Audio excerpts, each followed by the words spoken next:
En materia económica, este es uno de los momentos cruciales de los últimos tiempos, no solo para el mundo, sino que también para Chile. Por una parte, se debate sin experiencia previa el cómo volver a estimular el crecimiento en un bloque económico como la zona euro. Estados Unidos tiene una expansión anémica y China ya muestra señales de desaceleración. En Chile el debate está centrado en cómo distribuir la riqueza y cómo sentar las bases del crecimiento futuro a través de la educación. Todo esto con una reforma tributaria como telón de fondo.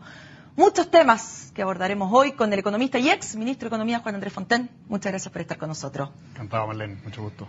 Partamos primero por el mundo, que ya todos están diciendo que de alguna manera nos va a empezar a afectar. Europa está muy complicado, está en este debate entre austeridad, crecimiento y al parecer el crecimiento el que está ganando terreno. ¿Qué cree usted? ¿Sale Grecia? Ya no sabemos si sale. ¿Qué piensa?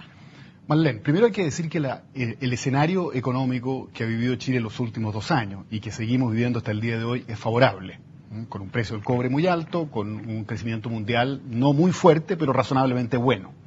De manera que en ese contexto es que hay que mirar lo que está pasando hoy día en Europa y efectivamente se está poblando de nubarrones el horizonte. Efectivamente, Grecia puede muy bien salir de la zona euro, está en una crisis muy grave, y eso provoca desconfianza no solamente respecto de Grecia, sino que respecto de todas las economías periféricas, como España, Italia, Portugal. ¿De quién es el siguiente? Y en ese escenario, Europa se hunde ya está en una recesión, probablemente se hundiría en una recesión mayor, con desempleo creciente y con endeudamiento creciente. Como Europa equivale más o menos al 20% de la economía mundial, aunque nosotros tanto comercio no tenemos con Europa, nuestras exportaciones van mucho más al Asia o mucho más a América que a Europa, pero igual, si 20% del mundo se hunde, obviamente nos golpea. Entonces, ¿y ese 20% se hunde? Yo creo que si es que Grecia se sale del euro, cosa que hoy día se ve como con cierta probabilidad, es altamente probable que el escenario sea muy negativo para Europa. Pero uno no sabe, porque como suele ocurrir, cuando la situación se extrema, es cuando también se agudiza la imaginación y se, aunan todas las energías para combatir el problema. Entonces, es posible, no puede descartarse, que caído Grecia, ahí sea el momento que Alemania, que es el que tiene los recursos, claro, se decida finalmente a entrar a ayudar a sus vecinos.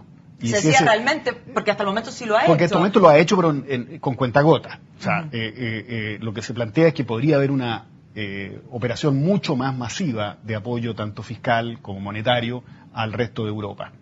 Y en una de estas lo que le falta al gobierno de Alemania para decidirse es ver que efectivamente ya no queda más remedio. Claro, y eso en este momento está muy Entonces no sabemos.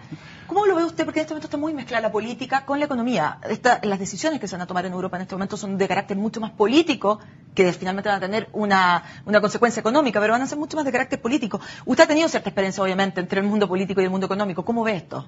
Bueno, es difícil. O sea, la mantención de la zona euro aparentemente le exige a Alemania, en esta coyuntura, tomar un rol mucho más activo de apoyo. Y eso obviamente políticamente al interior de Alemania es muy controvertido, porque nosotros los alemanes vamos a apoyar a los griegos o a los españoles o a los italianos que se farrearon la plata. Ese es el argumento. Entonces, creo que efectivamente tiene mucho contenido político. Lo que sí ocurre es que Alemania, tarde o temprano, ya sea poniéndose hoy con recursos para apoyar a sus vecinos o porque la caída de los vecinos la daña a ella, igual va a tener de alguna manera que pagar algo. Entonces, ese es un poco lo que está.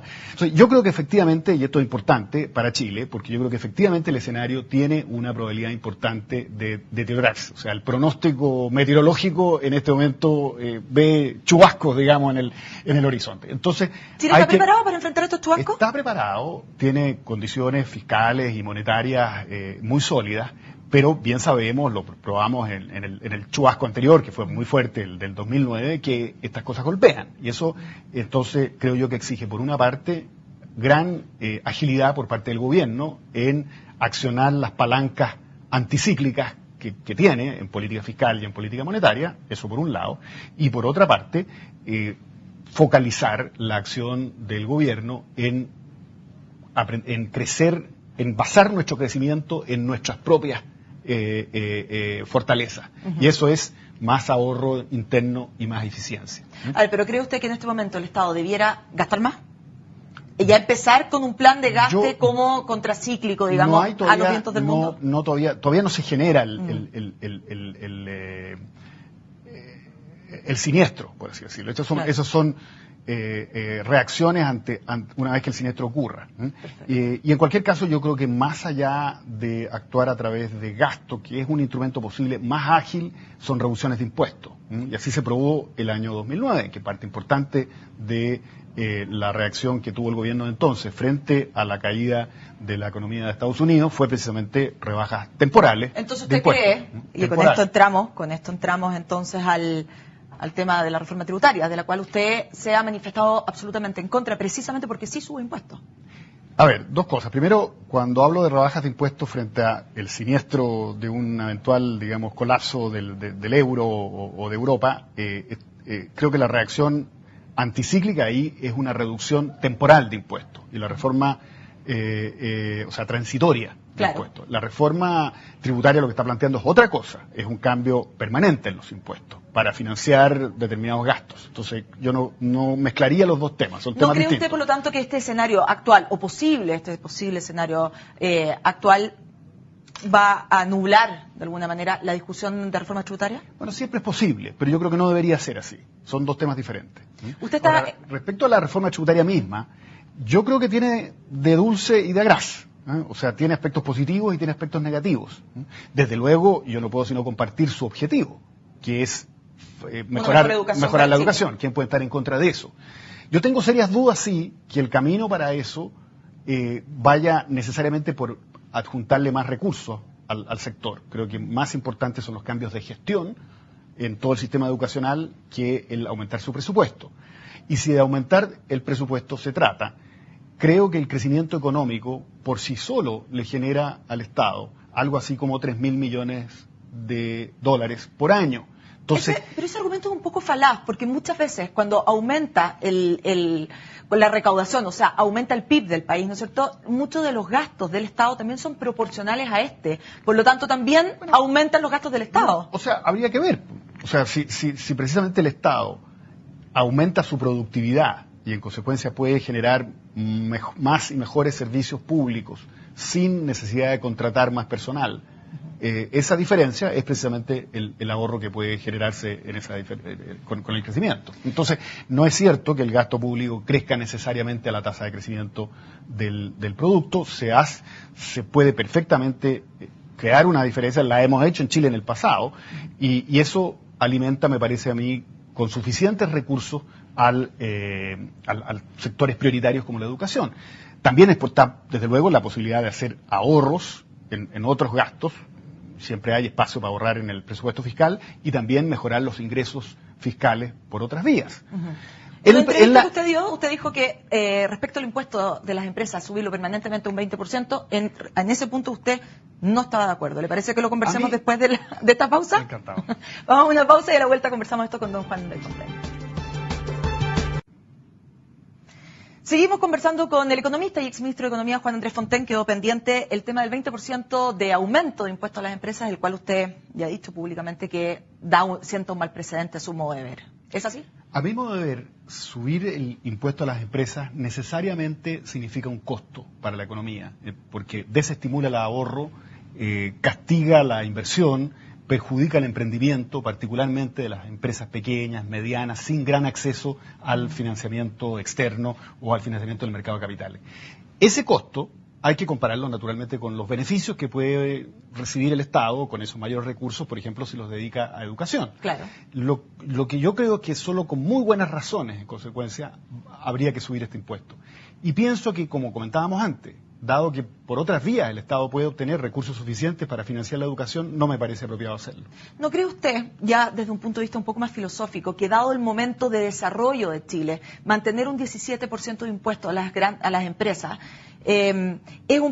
responde un poco a un momento de desarrollo menor que el que ya tiene nuestro país? Por ejemplo, si lo comparamos con otros países que nos gusta tanto, ¿no es cierto?, de la OCDE, nuestra tasa de impositividad es más baja. Bueno, pero comparémonos con los países que lo están haciendo mejor, o que lo han hecho mejor, no con el promedio. Comparémonos, por ejemplo, con Singapur. Singapur, que es un país que tiene un ingreso per cápita que es unas 3 veces superior al nuestro. Pero es comparable a Chile porque es tan chico, es una ciudad-estado. 3 veces nuestro ingreso per cápita y tiene una tasa de impuesto a las empresas exactamente de 17%. O comparémonos con Irlanda. Irlanda, que también tiene un ingreso per cápita unas 3 veces superior al nuestro y tiene una tasa de impuestos sobre la empresa de 12,5%. De manera que, de verdad, hay distintos esquemas tributarios. El que tenemos nosotros tiene la ventaja de estimular el ahorro. Y al estimular el ahorro permite financiar mejor la inversión, y la inversión no es otra cosa que la creación de puestos de trabajo. ¿Cómo Entonces, piensa usted cuando si no... queremos precisamente crecer y cumplir metas exigentes en materia de creación de empleo, necesitamos ahorro. Entonces, cuando hay economistas que plantean de que como que Chile ya superó la etapa de este 17%, yo me pregunto de dónde va a venir el ahorro para realmente seguir creando empleos como necesitamos, si es que empezamos a subir los impuestos sobre los ahorros de las empresas. ¿Qué piensa usted finalmente de la distribución de la riqueza en Chile? Sabemos que esto es un gran tema, ¿no es cierto? Muchos plantean que con una reforma tributaria a lo mejor se podría mejorar esta mala distribución de la riqueza en Chile. ¿Cómo cree usted que se podría hacer? Ha habido un enorme aumento del gasto público en los últimos 4 años, algo así como 12 o 14 mil millones de dólares de aumento del gasto público. Había un fuerte aumento del gasto público en los últimos 20 años y la distribución del ingreso no ha cambiado. De hecho, es extraordinariamente estable. De manera que a mí no me parece para nada que esa receta sugiera que por ahí va la solución. Yo pienso que la solución va por levantar barreras a la creación de empleo, por ejemplo, regulaciones que dificultan la creación de empleo, que dificultan dar trabajo a nuestros jóvenes, a nuestras mujeres, va por mejorar la educación, ciertamente, va por levantar barreras al emprendimiento para que haya precisamente mucho más oportunidades de progresar. De manera que no me parece que el camino sea aumentar el gasto público para mejorar el tema de la desigualdad en Chile. Sebastián Edwards, que es uno de los economistas chilenos, ¿no es cierto?, más renombrados en el mundo, hace un tiempo atrás, acá en Chile, dijo que uno de los principales errores de este gobierno había sido sacarlo usted del Ministerio de Economía y haber puesto a Pablo Longueira. Usted tenía una gran diferencia con Pablo Longueira, estamos hablando de temas concretos, la ley de pesca. Usted presentó una ley de pesca y ahora se ha modificado tanto que ya el sustento de lo que usted había presentado cuando usted estaba es bastante diferente. ¿Qué piensa usted? No, yo no pienso que sea así. Pienso que la ley de pesca que nosotros trabajamos y que presentamos tiene como base esencial el crear condiciones para preservar el recurso. Cuando yo fui nombrado ministro de Economía me encontré con que el principal recurso pesquero chileno, que es el jurel, estaba en el suelo. ¿Y por qué estaba en el suelo? Porque por muchos años se habían fijado límites globales de captura, que es lo que fija el Estado, muy superiores a lo que técnicamente, a lo que científicamente era recomendable hacer. Entonces nos pusimos a pensar en una estructura legal que impidiera que eso volviera a ocurrir. Y creo que lo que está presentado hoy día en el Congreso se acerca bastante a eso, con una diferencia importante. Para estos efectos, los dos elementos cruciales son, por un lado, que el límite global de pesca, en vez de ser fijado entre la Subsecretaría de Pesca y el Consejo Nacional de Pesca, donde están sentados los representantes de la industria, de los pescadores artesanales, los mismos, del sector, que el límite sea fijado por criterios realmente científicos, por expertos.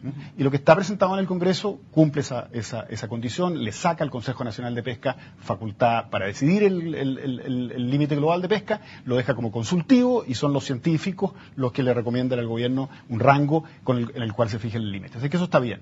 El otro elemento es crear una asignación individual de cuotas ya para cada empresa pesquera o para cada pescador artesanal que sean de largo plazo y que sean plenamente transables. Eso también está en el proyecto. La diferencia que hay es cómo se accede inicialmente a esas cuotas. Y nosotros habíamos trabajado una fórmula que hasta 50% de la cuota inicial salía a licitación, de manera de introducir más competencia, más actores en el sistema. Eso fue sacado mucho por presiones. ¿Cree usted que es así? Bueno, a mí me tocó sentir las presiones, así que las presiones creo yo que existen en esta materia. Ahora, si eso fue la razón para ceder en este aspecto, no sé. A lo mejor el ministro Longueira genuinamente pensaba que había una solución mejor. ¿Cree usted que es esencial eso cambiarlo? Yo prefiero un sistema con licitaciones, sí. Yo prefiero un sistema con licitaciones. ¿Fue el gran error del gobierno, cree usted, lo sacaba usted del Ministerio? Bueno, yo me quedo con la otra parte del comentario. Yo valoro la opinión positiva que tiene el Sebastián Edwards respecto de mi gestión. Y no me corresponde. Se están incentivando las pymes ahora. Evaluar se están incentivando las pymes ahora como en la agenda pro competitividad que usted había presentado, ¿se estimulaban? Yo pienso que sí, pienso que las medidas que nosotros propusimos en esas 50 medidas de la agenda de impulso competitivo están avanzando. Lo que sí ocurre es que los avances son de carácter técnico o presentación de los proyectos de ley correspondientes al Congreso.